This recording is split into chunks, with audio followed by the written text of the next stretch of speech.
Yo soy Elizabeth Viera, soy una de las representantes de los miércoles nefrológicos y estamos encantados de tener hoy a la doctora Alicia Cabrera Cárdenas, residente de tercer año del Hospital de la Princesa, y al doctor Borja Quiroga, adjunto del Hospital de la Princesa, quienes pues van a hacer un poco más sencillo y ameno un tema que a veces puede verse un poco cuesta arriba porque no lo manejamos en el día a día.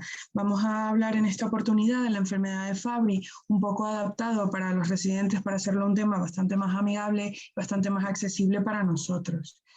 Yo a todos los que están conectados en este momento, si por el chat nos pudieran decir desde dónde se conecta, a qué hospital pertenecen y si son residentes o adjuntos, pues nos encantaría leerlos. Pero yo creo que sin más dilación podríamos empezar con la doctora Alicia Cabrera. ¿Voy directo? Pues nada. Bueno, antes que nada quería dar la bienvenida a todos los asistentes a la sesión y agradecer a los organizadores por esta oportunidad. Realmente el tema que voy a hablar es de enfermedad de Fabry, es una revisión breve y espero que les aclare muchas dudas que tienen, ya que a todos nos ha costado entenderlo en algún momento de nuestros estudios. Voy a compartir pantalla.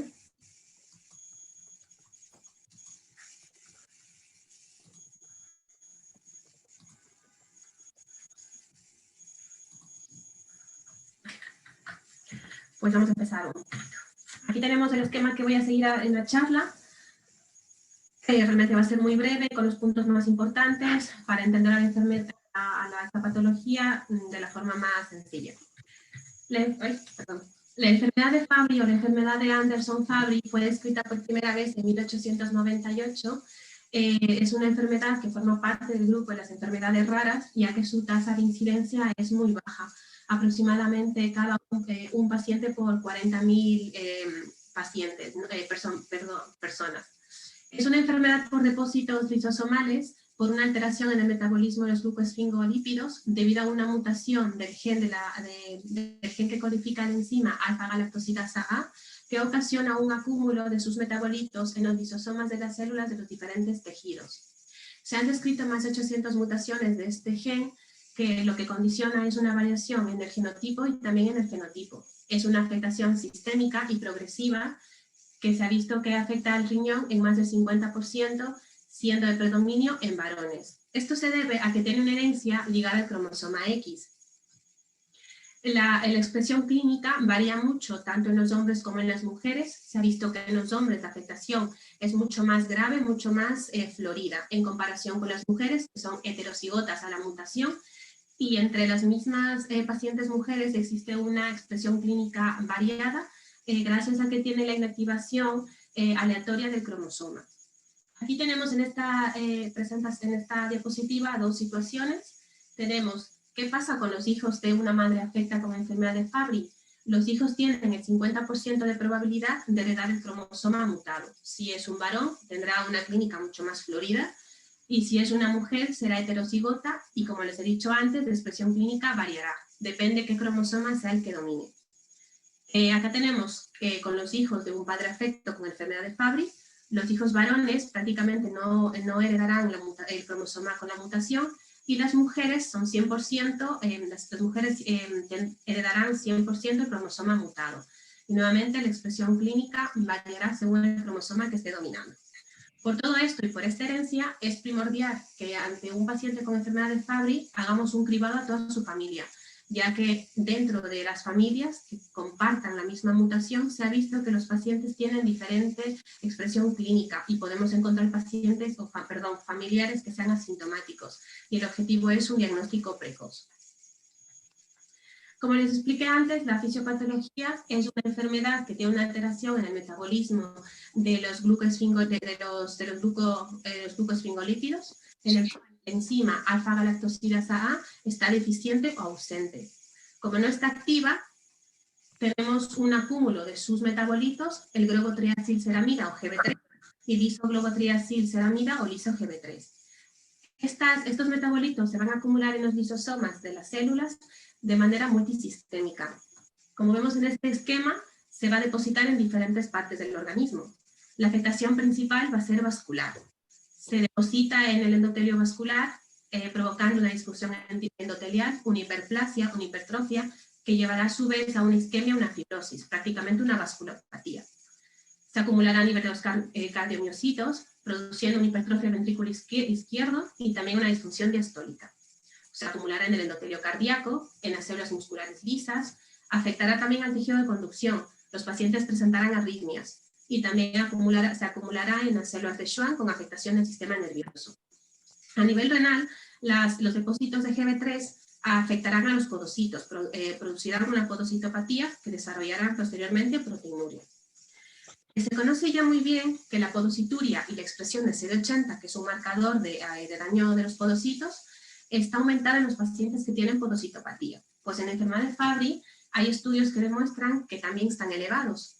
Como tengo aquí la tabla a mi derecha, vemos que en los pacientes con Fabry la podocituria es mayor en comparación de los pacientes que no lo tienen, igual el marcador CD80. Pues con esto lo que quiero recalcar es que podemos usar estos marcadores de manera precoz para detectar ya una afectación renal de manera temprana en estos pacientes.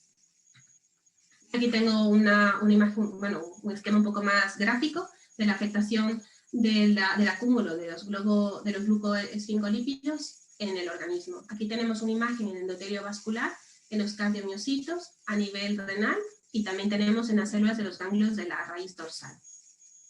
Como les he dicho previamente, es una afectación sistémica, pero también es progresiva. El efecto enzimático se ve desde las edades muy tempranas, desde los lactantes prácticamente, y según avance la edad del paciente, la acumulación de los glucolípidos va aumentando. Estos provocan un daño tisular de manera directa, pero también de manera indirecta. Activan otras vías compensatorias que llevarán a tener al paciente un estado de inflamación crónica, que llevará producirá una fibrosis, un remodelado crónico, que ya provocará un daño tisular, que a pasar la edad del paciente, más o menos entre la tercera y quinta década de los pacientes, ya desarrollarán una disfunción orgánica importante.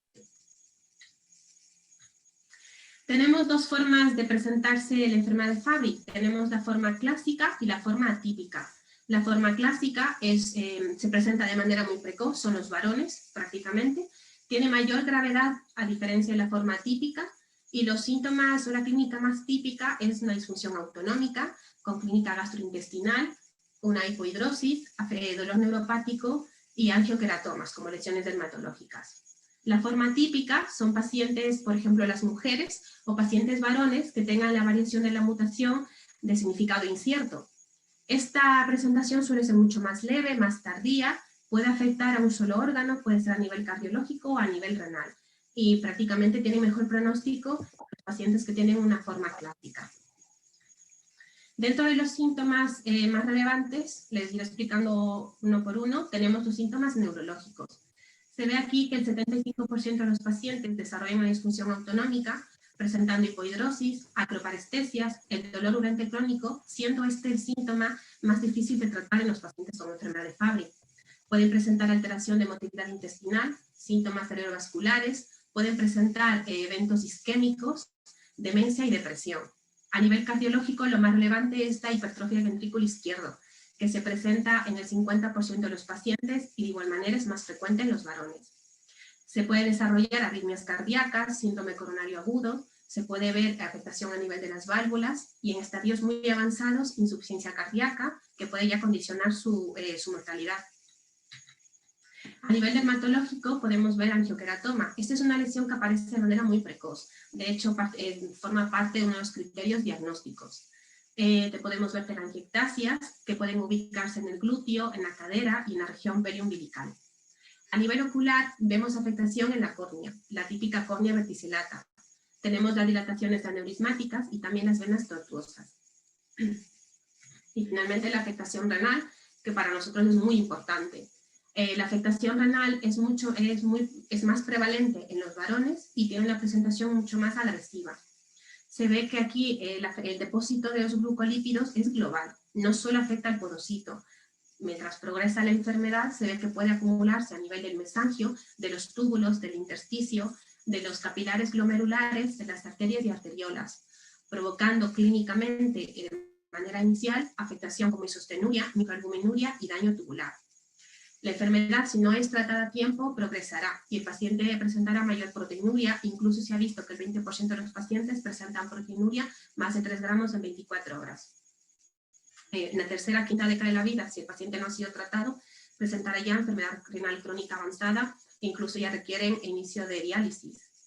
Por lo tanto, el diagnóstico precoz en estos pacientes es fundamental para evitar que la enfermedad renal progrese y prácticamente lleguemos muy tarde al tratamiento.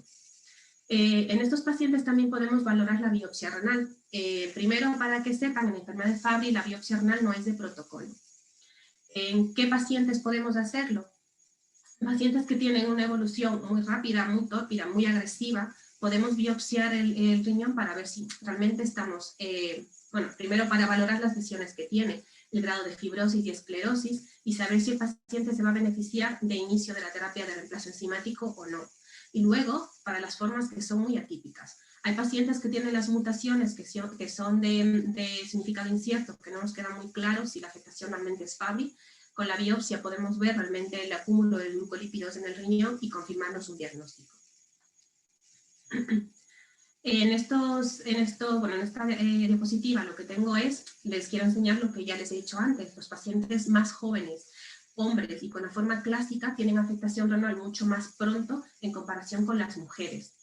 Y en el cuadro de la derecha lo que vemos es que de igual manera los hombres son los que presentan una forma más agresiva y inician diálisis de manera más temprana, de una edad más joven, como vemos en el cuadro entre 25 y menos de 35 años, en comparación con las mujeres.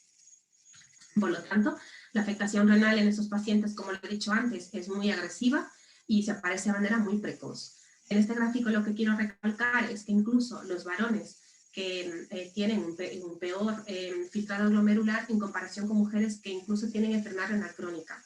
Es decir, que los pacientes van muy mal, tienen muy mal pronóstico si no se tratan. Para el diagnóstico de la enfermedad de Fabry, contamos con una serie de criterios que nos ayudarán a clasificarlo y poder diagnosticarlo. Según las escalas canadienses, tenemos que cumplir 3 puntos de los que les explicaré a continuación para confirmar su diagnóstico. Tenemos 2 criterios clínicos. Tenemos que buscar los signos más típicos de la enfermedad. Como les he dicho antes, la córnea verticillata o también los angioqueratomas. Estos son síntomas que ya nos sugieren Fabry, pero el que no lo tengamos tampoco nos excluye el diagnóstico, no debemos excluir el diagnóstico. A nivel de biomarcadores, tenemos la actividad enzimática, tiene que estar inferior al 5%. Aquí tenemos que tener mucho cuidado, ya que las mujeres, como son heterocigotas, hay una variación muy importante en la actividad de la enzima. No todas las mujeres tienen menos del 5% de actividad enzimática. Y lo que puede ocurrir aquí es que estemos infradiagnosticando a las mujeres. También tenemos que considerar los niveles del ISO-GB3 y GB3 en el organismo. Si se encuentran elevados, ya tenemos que colocarle un punto al paciente, pero también saber que no es algo patognomónico de Fabry, es decir, que se pueden encontrar estos niveles también en otras enfermedades. Tenemos que guiarnos también en el estudio molecular. En esto lo que nos indican es más que nada en el tipo de las mutaciones. Hay mutaciones de significado incierto que realmente cuando lo encontremos prácticamente no será un punto de diagnóstico de Fabry. Tenemos que hacer más estudios, ver la clínica, ver los biomarcadores para confirmarlo. Y por último, lo de anatomía patológica, es decir, las biopsias. Si el paciente tiene una biopsia tanto cardíaca como renal sugerente a Fabry, le daremos 2 puntos y si tiene de piel, les daremos 1 punto. Si el paciente cumple 3 puntos de estos criterios, tenemos un diagnóstico de Fabry. Para medir la actividad de la enzima tenemos diferentes métodos. El método que las guías nos recomiendan es el método de la gota seca, que tenemos en la mano aquí en la parte derecha. Es un cartón, le sacamos una muestra de sangre al paciente, se le coloca en estos puntos, se envía la muestra al laboratorio y tendremos el porcentaje de la actividad de la enzima. Para hacer todo esto, para programar la muestra, para tener el cartón, contamos con una plataforma digital que permite hacer todo el proceso. Es cuestión de registrarse y nosotros podemos hacer la solicitud de la prueba, nos indicarán cómo hacerla, acudirán a retirar el cartón y luego nos darán el resultado. Esto es muy importante ya que hay personas que desconocen que existe esto y pues estamos infradiagnosticando el Fabry. Si tenemos sospecha, pues contamos con herramientas como esta para poder diagnosticarlo. Y esto es un esquema de resumen que más o menos es para explicarles qué hacer cuando tenemos un paciente, una sospecha de un paciente que pueda tener enfermedad de Fabry. ¿En qué pacientes? Primero, pacientes que tengan ya un miembro de la familia que se ha diagnosticado con enfermedad de Fabry y pacientes que tengan clínica sugerente. Ante esto, tenemos que hacer un estudio tanto de biomarcadores, viendo la actividad enzimática y viendo la concentración del ISO-GB3 y GB3. Y también genéticamente. Las guías lo que nos recomienda es que en las mujeres vayamos primero por lo genético, ya que los biomarcadores, tanto la actividad enzimática como la concentración del ISO-GB3 o GB3 puede estar, no esté alterada y estemos infradiagnosticando. Cuando ya tengamos todo esto, el paciente cumple los criterios, tenemos que buscar si tiene una afectación de un órgano diana, es decir, alguna alteración cardiológica, renal, neurológica, que condicione el pronóstico y el inicio del tratamiento de estos pacientes. Para ello, nosotros tenemos que buscar una serie de especialistas y hacer un seguimiento y un diagnóstico multidisciplinario. Y ya cuando tengamos todo en su conjunto, se decide si el paciente es candidato para empezar la terapia de reemplazo enzimático. El tratamiento de la enfermedad de Fabry tiene dos objetivos fundamentales. Primero, evitar la progresión de la enfermedad. Segundo, disminuir los eventos clínicos, en especial desde el punto de vista cardiológico, renal y neurológico. Desde el 2001 contamos con dos enzimas recombinantes humanas para el tratamiento, algacidasa alfa y la algacidasa beta. Estas enzimas se han mostrado que son eficientes para alentecer la enfermedad. Pero ya se vio más o menos desde el 2011 que para llegar a ese resultado son dosis dependientes. En este estudio, en el que se hizo igual en el 2011, se quería comparar la efectividad de algacidasa alfa y algacidasa beta con la misma dosis.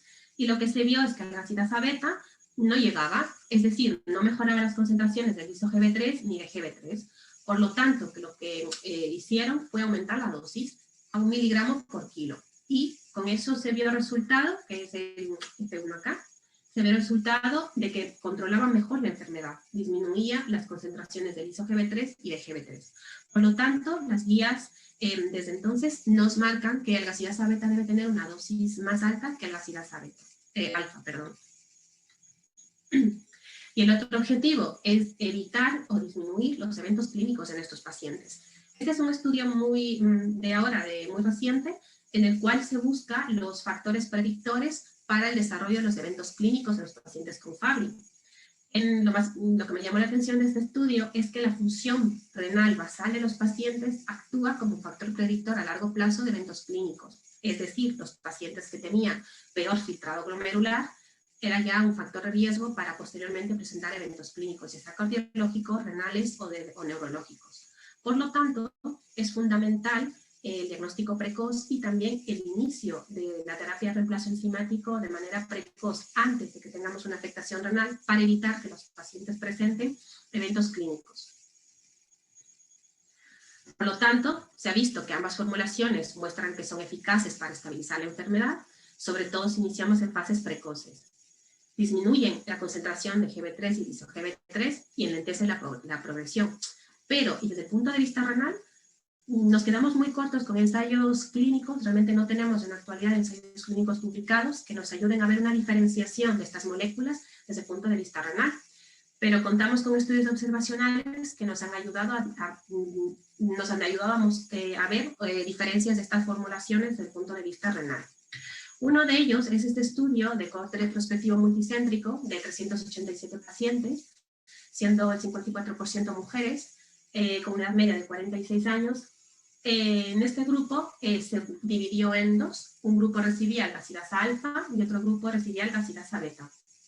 Ya desde el inicio del estudio llama la atención que los pacientes que recibían algacidasa beta eran pacientes que tenían la forma clásica de Fabry, es decir, más agresivo, que tenían un filtrado glomerular más bajo, tenían mayor concentración de ISO-GB3, una mayor afectación cardiológica. Ya de por sí tenemos un sesgo de selección en estos pacientes. Y lo que se buscó es comparar cuál era mejor. Se intentó ver cuál de las dos enzimas controlaba mejor los eventos clínicos. Realmente no se vio diferencia entre las dos enzimas. Luego se buscó ver cuál de las dos mejoraba o estabilizaba mejor el filtrado glomerular y tampoco lograron ver una diferenciación clara. Lo que sí nos llama la atención del estudio es que algacidasa beta mejoraba o descendía más la concentración del ISO-GB3 en comparación con algacidasa alfa. Por lo tanto, los resultados de estos estudios realmente son muy discutibles, ya que son grupos de personas que no son homogéneas. Tenemos la división de los pacientes y de los grupos, pues son muy discutibles, no son pacientes equitativos, pero bueno, nos ayudan un poquito a saber que la galactidasa beta nos controla mejor la concentración del iso-Gb3. Y luego tenemos este estudio observacional prospectivo, que realmente se aprovechó para hacer este estudio en los tiempos de 2009-2012, que hubo una disminución de la dosis de la galactidasa beta, que prácticamente los pacientes tuvieron que cambiarse de enzima o disminuir la dosis de la galactidasa beta porque no había en el mercado. Entonces, este estudio contaba con 112 pacientes que recibieron durante un año la galactidasa beta, y luego cuando hubo este problema, se hicieron 3 grupos. Se cambió a un grupo a galactidasa alfa, y luego volvían a galactidasa beta. Se mantuvo un grupo con galactidasa beta, y luego el tercero que prácticamente se mantuvo en galactidasa alfa. Entonces, el objetivo del estudio era ver qué pasaba con el cambio de tratamiento y la estabilidad del filtrado glomerular. Esto es muy llamativo, ya que, por ejemplo, lo tenemos acá en verde, los pacientes que recibieron galactidasa beta desde el inicio mantuvieron el filtrado glomerular muy estable, como lo vemos. Luego, los pacientes que tuvieron el cambio a galactidasa alfa tuvieron un decalaje del filtrado glomerular muy importante, que realmente en ningún momento se llegó a estabilizar. Y los pacientes que tuvieron galactidasa alfa y luego cambiaron a galactidasa beta, vemos cómo hay el decalaje y luego se estabiliza este filtrado glomerular al cambiar el tipo de enzima. Por lo tanto, vemos que la galactidasa beta realmente nos ayuda a tener un mejor control, tanto el filtrado glomerular con este estudio y con el anterior, a mejorar las concentraciones del iso-Gb3. Pero antes de iniciar un tratamiento tenemos que tener ciertas consideraciones. Tenemos que saber si el paciente se va a beneficiar del inicio de esta terapia.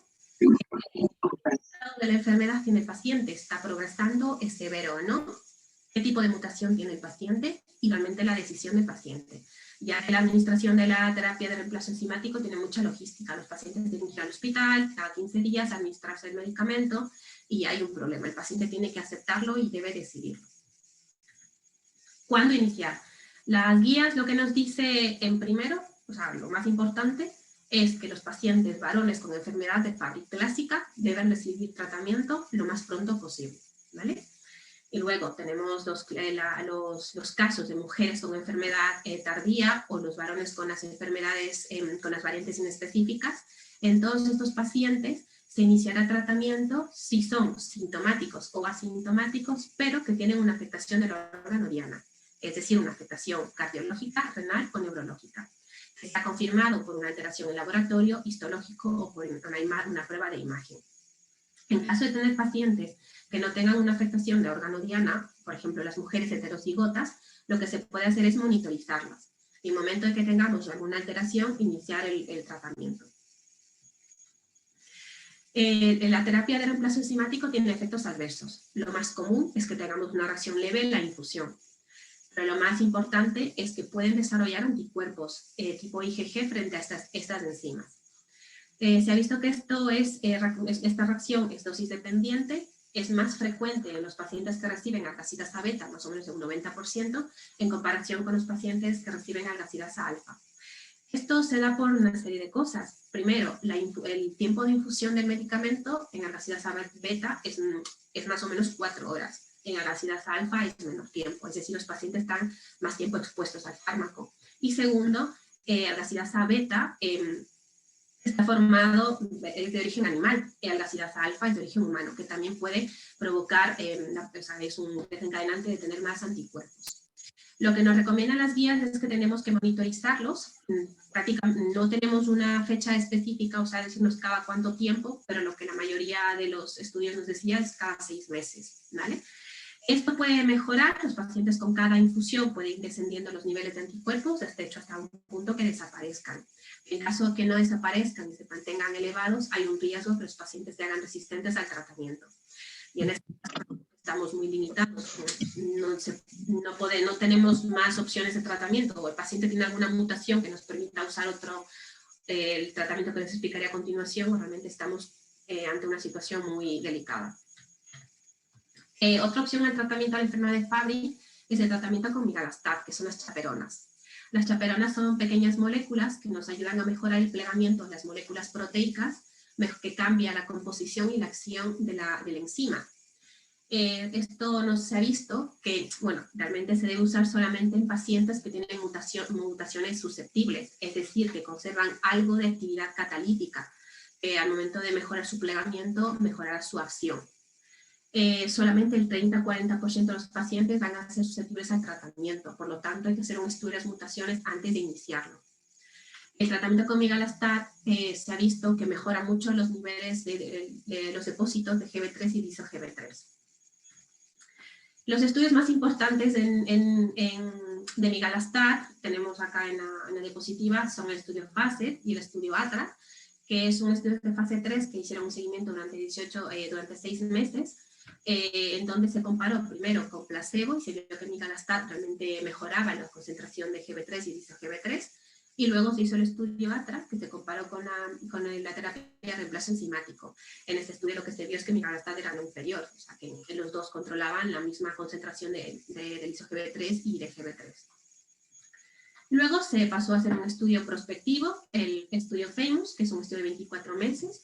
Es un estudio que intentaba mostrar nuevamente las seguridades de fármaco, que es efectivo y que controla y que, mejor dicho, mejora el filtrado glomerular y el hipertrofia ventricular izquierda de los pacientes con enfermedad de Fabry.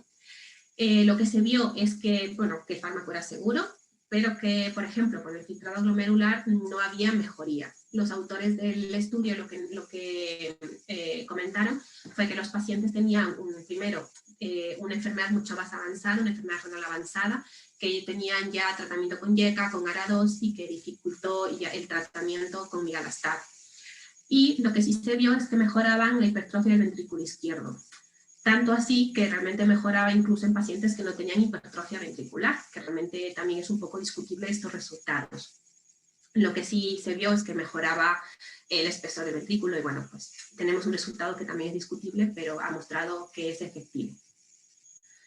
Por lo tanto, la evolución de los pacientes con Fabry al momento de iniciar el tratamiento de reemplazo enzimático tiene que tener una monitorización. Se debe monitorizar los niveles plasmáticos del diso-GB3. Es muy importante tener los basales y luego hacerlo cada 3 meses o cada 6 meses o cada 12 meses según el paciente vaya respondiendo. Y los valores tienen que estar siempre cerca de la normalidad. A nivel cardiológico también tenemos que hacer un seguimiento. Lo que nos dicen las guías es que cada año sea una resonancia magnética para ver cómo evoluciona el paciente. Y a nivel nefrológico depende mucho de cómo está la severidad de la enfermedad renal crónica del paciente. Si es muy leve, se puede hacer cada año, si es moderado, cada 6, y si es grave, cada 3 meses. Se debe monitorizar el filtrado glomerular y también la albuminuria. Se dice que un paciente que está respondiendo y que esté estable es cuando no tiene un empeoramiento del filtrado glomerular más de 3 mililitro minuto año, y también mantienen albuminuria muy leve, menos de 300 miligramos gramo. Y también lo neurológico es muy importante, más que nada la prevención. Son pacientes que debemos prevenir que tengan episodios cerebrovasculares y lo más importante, el control del dolor neuropático. Y bueno, vamos a hablar un poco de las situaciones especiales con el tratamiento en enfermedad de Fabry. Tenemos aquí los pacientes en diálisis. Realmente se ha visto que bueno, el estudio a la derecha es que en los pacientes en diálisis tenemos un Fabry oculto, es decir, hay un porcentaje alto de pacientes que no tienen un diagnóstico de enfermedad renal crónica que están en diálisis, que puede ser un Fabry. En este estudio que tenemos acá a la derecha, se vio que teníamos 3.650 pacientes, de los cuales 11 pacientes tenían una enfermedad de Fabry, 4 eran hombres y 7 mujeres. Esto es muy importante de cara al tratamiento. Las guías lo que nos dicen es que los pacientes en diálisis que se diagnostica Fabry pueden beneficiarse de la terapia de reemplazo enzimático, ya no desde el punto de vista renal, pero sí desde el punto de vista o cardiológico o, por ejemplo, neurológico. Depende mucho de las características del paciente, pero se puede iniciar y se puede mantener, independientemente de la técnica, ya sea hemodiálisis o diálisis peritoneal. En las embarazadas y en la lactancia, primero, está prohibido la toma de migalastat en las mujeres embarazadas. Y segundo, el inicio de la terapia de reemplazo enzimático realmente es una contraindicación relativa. Depende mucho de la situación basal de la paciente, las comorbilidades que tiene y también si el embarazo es de riesgo. Si la paciente está en ese grupo, no nos recomiendan que iniciemos la terapia de reemplazo enzimático. Caso contrario, no hubiera ningún inconveniente. Y es muy importante recalcar la presencia de las inmunoglobulinas tipo E. Eso es una contraindicación absoluta porque hay riesgo que desarrollen anticuerpos y que el paciente tenga una resistencia al tratamiento y no evolucione favorablemente. En los pacientes añosos, las guías lo que nos dicen es que a partir de los 65 años, realmente los pacientes ya no se van a beneficiar de iniciar la terapia de reemplazo enzimático, ya que la enfermedad está muy avanzada y ya no vamos a ver un descenso de los, mejor dicho, una mejoría de las alteraciones. Como lo he dicho antes, del filtrado glomerular, si llegamos muy tarde ya no hay mejoría, ya se queda el paciente con una enfermedad crónica que no le va a favorecer para nada el tratamiento. Así que nos guiaremos con un tratamiento sintomático y nada más. Y bueno, les queríamos contar un poco nuestra experiencia. En nuestro hospital tenemos un paciente con enfermedad de Fabry. Es un chico de 49 años actualmente, que tiene una historia familiar de madre y hermano con enfermedad de Fabry. En los antecedentes personales es un paciente fumador ocasional, es hipertenso con buen control, es asmático, también tiene un SAS con CEPAP. Fue diagnosticado en el 2018 con un TEP segmentario, que dio positivo para anticardiolipinas y también para hiperhomocisteinemia. El paciente durante la infancia, durante toda la adolescencia, nos comentaba que no tenía ningún síntoma, era sintomático total, y más o menos a los 30 años ya empezó con clínica, dolores neuropáticos, artralgias y también con orina espumosa. El paciente hasta el 2016 mantuvo función renal normal. Como un chequeo habitual en neumología, se hizo un ecocardiograma y fue un hallazgo realmente, que se vio que tenía el ventrículo izquierdo de tamaño normal, pero una leve hipertrofia septal, con una masa del ventrículo izquierdo de 228 gramos y una alteración en la relajación. Con todos los antecedentes familiares, se derivó al paciente para hacer el despistaje de enfermedad de Fabry. Se hicieron los estudios y se vio que el paciente tenía una actividad de alfa-galactosidasa con la prueba de la gota seca de 0,90. Y luego, cuando se hizo a nivel plasmático, tenía de 0. Se hizo el estudio genético y vemos que el paciente tiene efectivamente una mutación que es muy frecuente, de hecho, de afectación cardiológica, que en este caso él tuvo más presentación renal, más desarrollo más de afectación renal. Y con todo esto, pues se decidió iniciar, nos derivaron a nosotros al paciente, se hizo todos los estudios para ver cómo tenía la función renal, se hizo una ecografía que vemos que los riñones están bastante bien, de hecho llamaba la atención que tenía un poco de depósito en el hígado, tenía en este momento una creatinina de 1,3 y una proteinuria de 800 miligramos al día.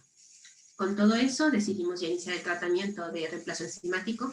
Se decidió por algacilasa beta 1 miligramo kilo cada 14 días. La evolución del paciente fue favorable. Se ve como mejora la albuminuria prácticamente al año, el paciente ya no presenta albuminuria y mejora el filtrado glomerular. De igual manera, desde el punto de vista cardiológico, el paciente mejoró. El ecocardiograma basal tenía un espesor del septo de 11 milímetros y actualmente el paciente tiene un septo de 10 milímetros. Es decir, que el paciente desde que inició la terapia ha ido fenomenal y ahora el paciente está muy bien. Lo único que sí nos cuenta cuando va al hospital a colocarse la medicación es el dolor neuropático, que realmente tiene difícil control, pero tiene un seguimiento con el neurólogo muy estrecho, de igual manera con el cardiólogo y con nosotros.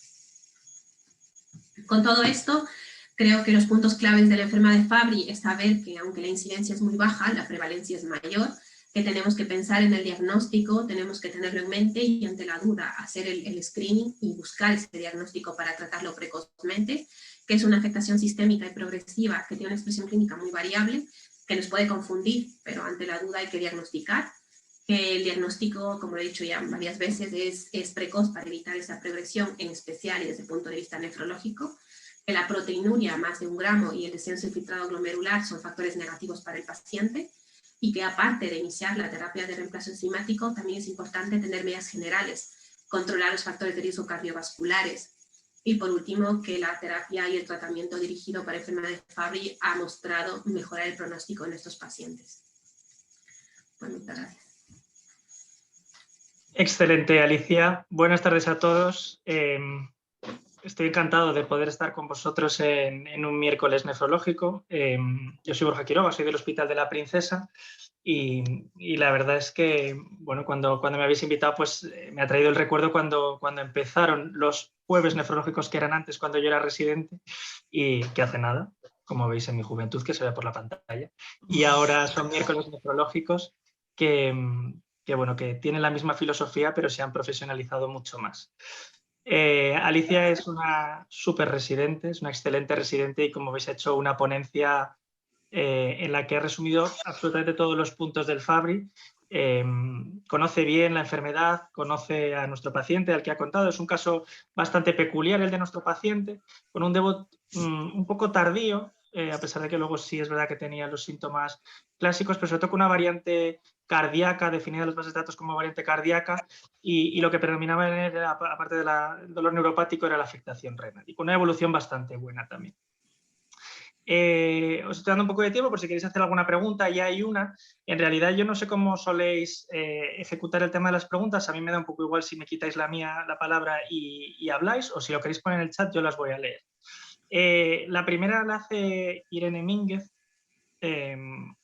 vamos a ver, que se me ha salido, perdonar, y pregunta si es frecuente que haya pacientes con 3 puntos en el diagnóstico de Fabry, en la escala que has comentado, sin biopsia renal, en los que directamente se atribuya su enfermedad renal al Fabry. O sea, la pregunta en realidad redirigida es ¿cuánto te hace falta la biopsia renal para diagnosticar una enfermedad de Fabry? Realmente, a ver, poco. La biopsia renal no es de protocolo, realmente yo lo que he ido leyendo es se la realizo en pacientes que tenemos mucha duda, en especial en pacientes varones que se presentaban la enfermedad en edad muy tardía, que son variantes muy inespecíficas y que no nos queda claro. Pero si el paciente ya cumple todos los criterios, es decir, biomarcadores, clínicos y moleculares, y ya el tener, por ejemplo, un filtrado, una enfermedad renal crónica con proteinuria, me dirige directamente a Fabry. Si va mal, no responde, pues tuviera dudas y pensaría en biopsiar al paciente, pero en principio, si te cumple ya todos los puntos, no lo veo necesario la biopsia renal en ese paciente.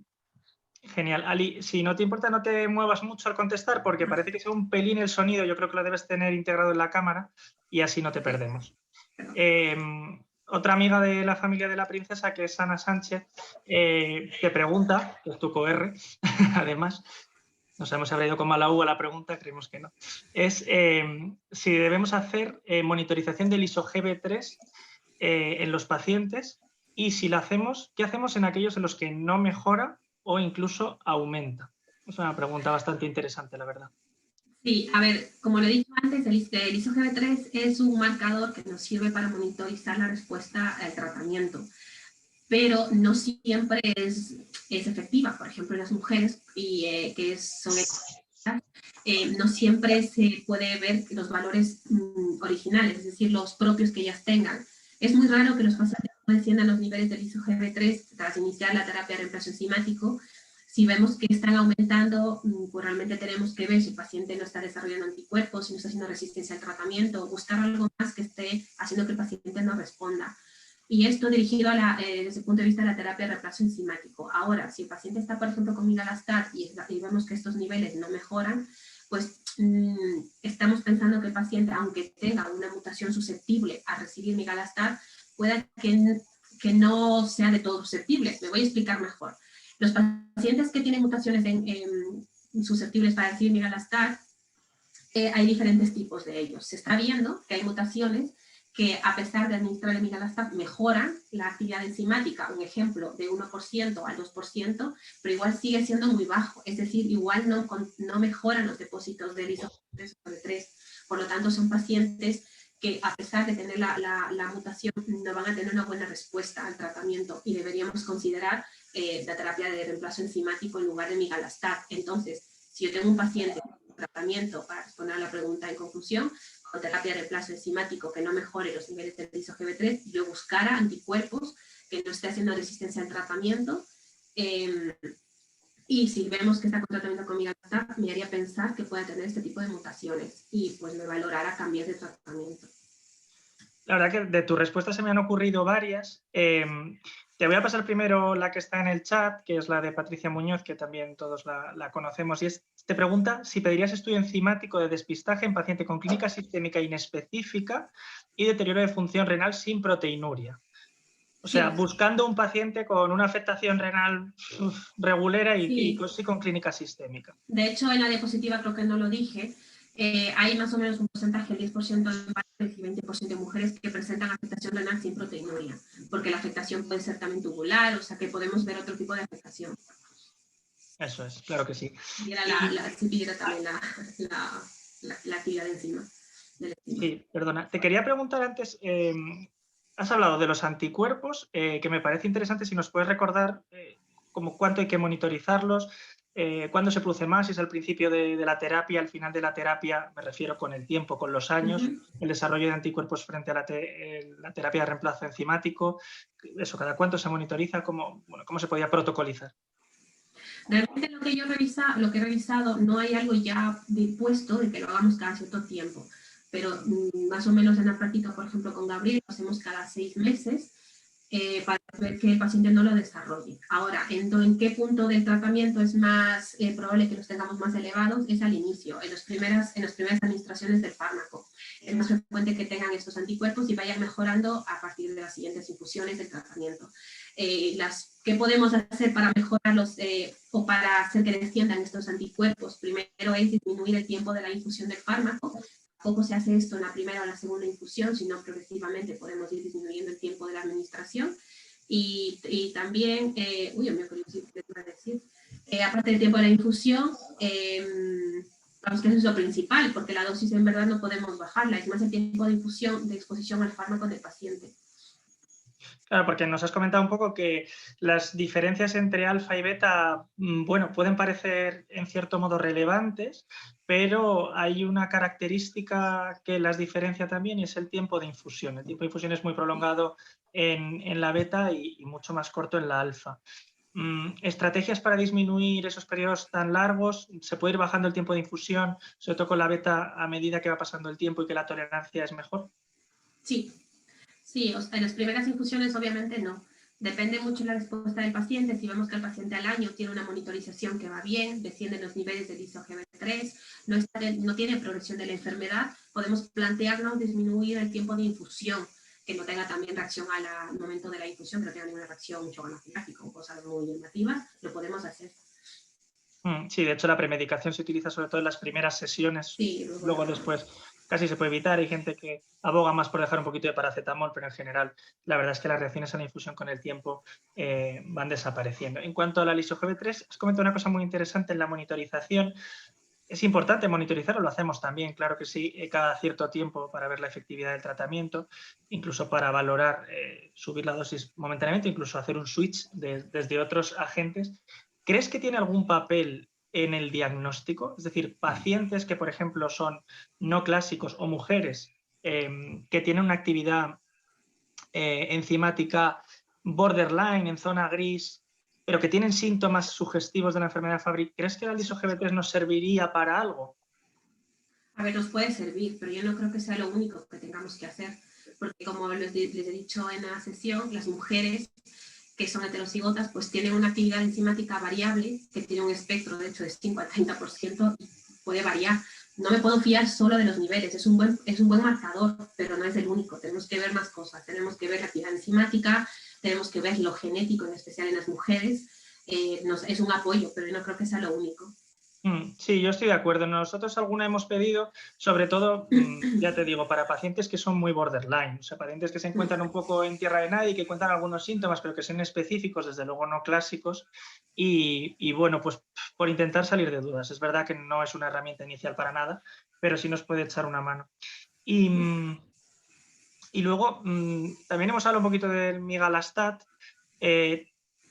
Doble pregunta, ¿en quién te plantearías su uso? ¿Y en quién te plantearías el switch? Desde un paciente que está con agalsiasa alfa o beta, si en algún paciente te plantearías el switch a migalastat. Y de nuevo, si te lo plantearías en alguien, y en especial la pregunta es por sobre todo los varones clásicos. A ver, voy a empezar a responder desde la última. En varones clásicos, no, creo que no. A ver, primero, Mira, la STAF tiene que ser, se la administra solamente a pacientes que tienen la mutación susceptible, es decir, en un 30-40% de los pacientes. No nos permitiríamos en todos. Primero, ¿vale? Si tengo que el paciente sea susceptible, veo que tiene una enfermedad de Fabry que no es clásica, que no es agresiva, podemos considerar en una mujer, en estos varones que tienen las mutaciones que son específicas, no conocidas, que tampoco tienen una afectación tan severa, me puedo estar pensando en iniciarlo. Y también que tengan mucho problema logístico, es decir, que no quieran ir al hospital, que no tengan cómo llegar al hospital, pues me lo puedo pensar.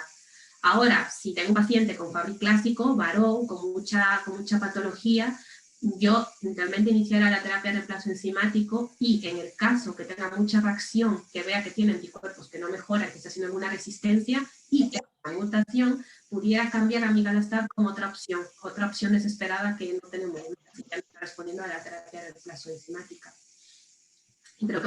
Totalmente de acuerdo con lo que comentas. Lo dejaríamos para casos pues, o muy leves sí. con el atenuante logístico, o para pacientes que desarrollan altas resistencias o muchos anticuerpos o reacciones muy importantes que la verdad que apenas se dan. Yo sigo animando a la gente a hablar. A mí se me ocurren 1000 preguntas que hacer, pero yo creo que es mucho más interesante si las vais haciendo vosotros.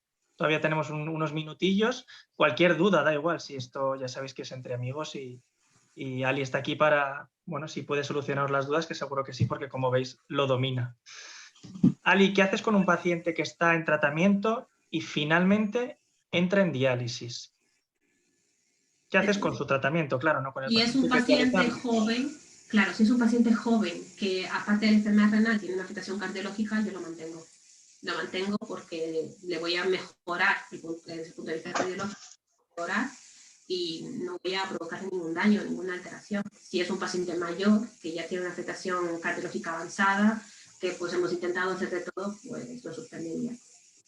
Esperamos que esos pacientes no ocurran, ¿no? Porque el diagnóstico precoz en esta enfermedad es vital, lo has contado muy bien.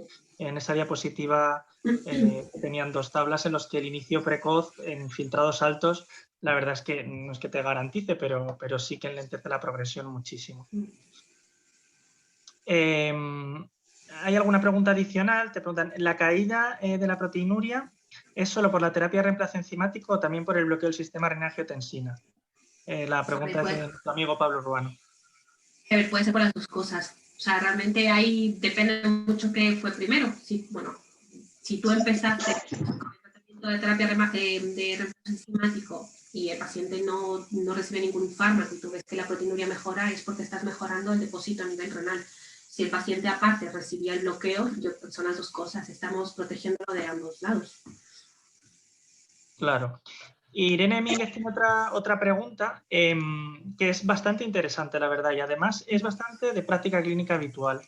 Y es, ¿tiene sentido pedir un estudio enzimático en el paciente en hemodiálisis con enfermedad renal crónica no filiada, en el sentido de que no vas a cambiar su historia natural, porque ya está en diálisis, sobre todo la parte renal, aunque otras partes sí, pero de cara al trasplante? A ver, como lo explicaba en las diapositivas, en diálisis, con pacientes que no tienen una enfermedad renal crónica afiliada, pues tenemos un porcentaje aceptable de Fabry. A ver, de cara al trasplante, primero, la enfermedad de Fabry en los pacientes trasplantados no se reactiva, es algo genético ligado al cromosoma X, que si hago un trasplante renal no se va a reiniciar la enfermedad en el riñón trasplantado. Ahora, si el paciente tiene una afectación cardiológica o algo que podamos frenar, pues yo creo que sí es rentable para luchar contra eso, evitar que tenga más eventos clínicos cardiológicos, neurológicos, y en principio a nivel renal pues no tuviera que pasar en principio nada, porque ya es otro, dada la herencia, pues no, el riñón que tiene que recibirá no tendrá la afectación. Y para su familia. Y bueno, también, para su descendencia, es muy importante. Claro, de hecho sabemos que ha habido oleadas de screening de enfermedad de Fabry en consultas de enfermedad renal crónica avanzada, pero también en pacientes en EMO y NDP, algunos estudios, alguno de ellos de hecho promovido por la Sociedad Madrileña de Nefrología. Loreto Mariscal de Gante, también residente del Hospital de la Princesa, te pregunta ¿cómo se puede controlar el desarrollo de anticuerpos contra la terapia de reemplazo enzimática? No que cada cuánto, sino cómo la controlas. ¿Se desarrollan anticuerpos? ¿Qué haces? Entiendo que va por ahí la pregunta. Vale, lo que, como hemos dicho antes, primero, en el tiempo de la infusión. Si esto aparece en las primeras sesiones, lo que tengo que hacer es monitorizar, no haría nada, porque es muy común que tengamos esto en las primeras infusiones de la terapia. Luego, posteriormente, estos irán decayendo. En caso de que no, y el paciente nos permite, disminuimos la infusión del tiempo de exposición al fármaco.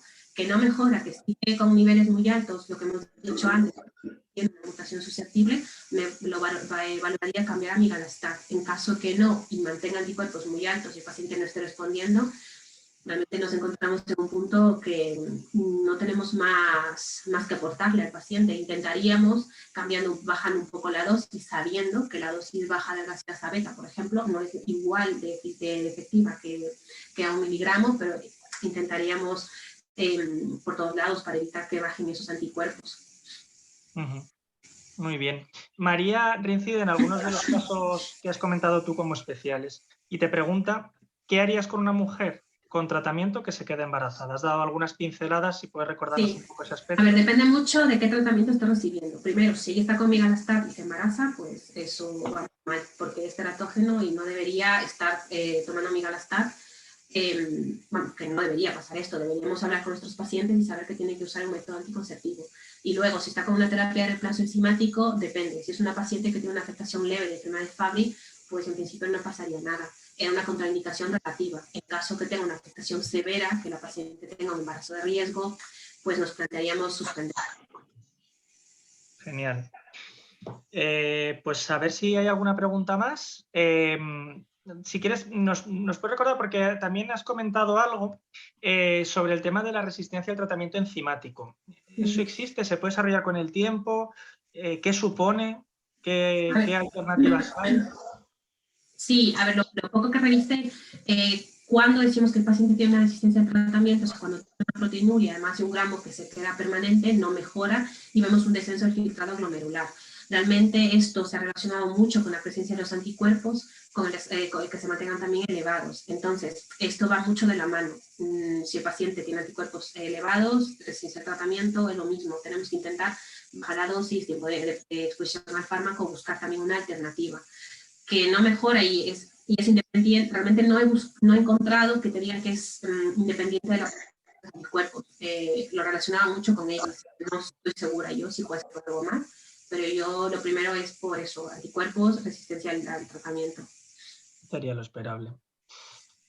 Muy bien. Blanca Tarragón te pregunta una cuestión. ¿Con cuánto tiempo de tratamiento, con cualquiera de los dos, se puede observar una respuesta analítica o clínica? Lo que te dicen es que tienes monitorización, bueno, luego a los 3 meses, a los 6 meses y luego a los 12 meses. Bueno, inicialmente vas 3 meses, ¿no? Le inicias el tratamiento, a los 3 meses ves de evolución, tanto analítica, bueno, clínica, el dolor neuropático es la clínica más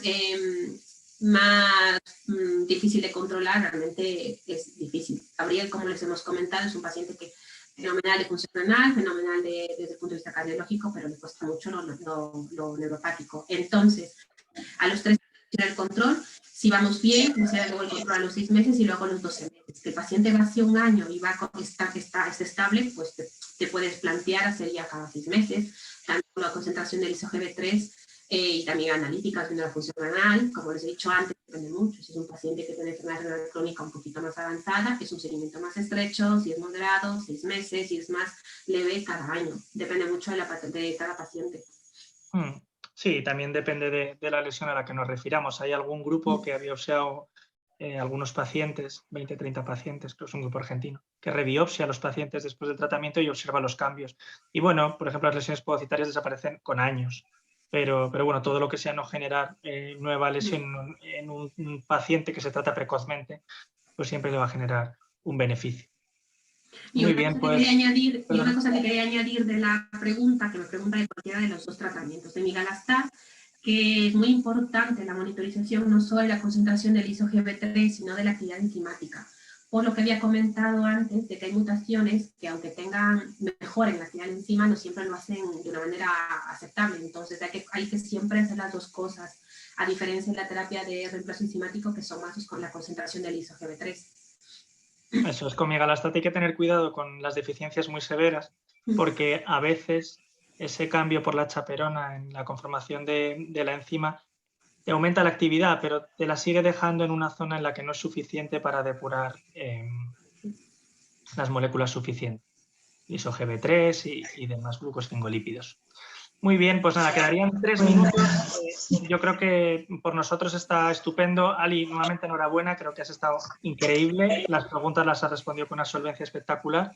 Y le voy a devolver la palabra a Elizabeth, dándos otra vez las gracias por invitarnos a estar con vosotros esta tarde.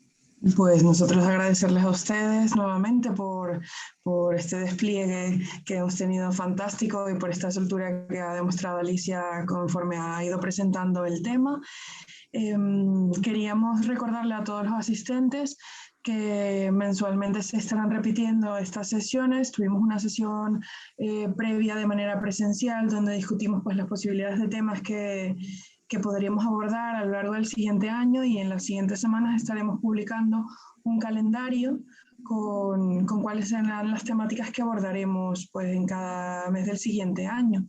Y había una pregunta también por ahí en el chat donde se podían ver las sesiones, que son grabadas todas. En la página de la SOMANE hay una invitación para la ponencia que será destinada para ese mes, y otra sección donde tienen un enlace para ir a las ponencias pasadas donde quedan registradas todas las que hemos tenido hasta ahora. Entonces, pues invitarles a ahondar un poco si tienen alguna sesión que les llame la atención, y a que estén pendientes del calendario que se les hará llegar. Si hay alguien que tenga alguna duda o que quiera desbloquearse ahora el audio y el vídeo y compartir con nosotros este último minuto, pues estaremos encantados. Y nuevamente muchas gracias a nuestros ponentes. Pues muchas gracias. Pues nada, lo damos por concluido. Muchísimas gracias y que tengan una feliz tarde.